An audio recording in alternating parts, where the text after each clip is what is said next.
pues les vamos a mostrar un poquito más de lo que es el campamento y restaurante El Moy, o también creo que le dicen el Tío Moy.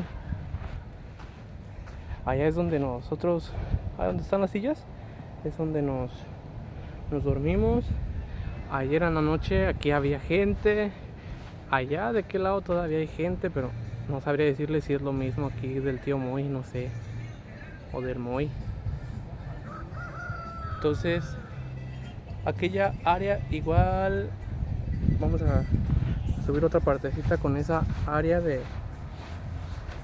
para que la conozcan. Y ahorita les vamos a mostrar lo que es la playa, para que se animen, vengan y visiten. Les repetimos, 75 pesos por persona para acampar, y los desayunos 80 pesos, 90.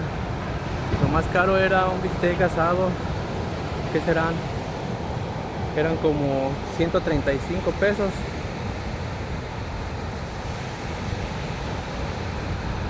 También decía internet por un día, 50 pesos, venden marchán, venden camarones. Está, está amplio, se podría decir, el menú. ¿Por qué no? Y en la noche salimos y nos tocó ver cómo nacían unas tortugas.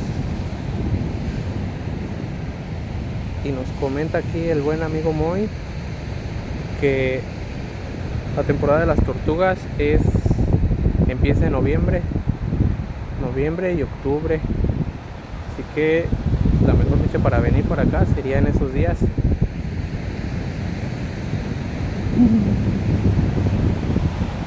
Para ver cómo llegan las tortugas y también cómo nacen. Había muchas conchitas. Está muy bonita la playa, la verdad. Es mar abierto, pero está muy bonito, muy tranquilo.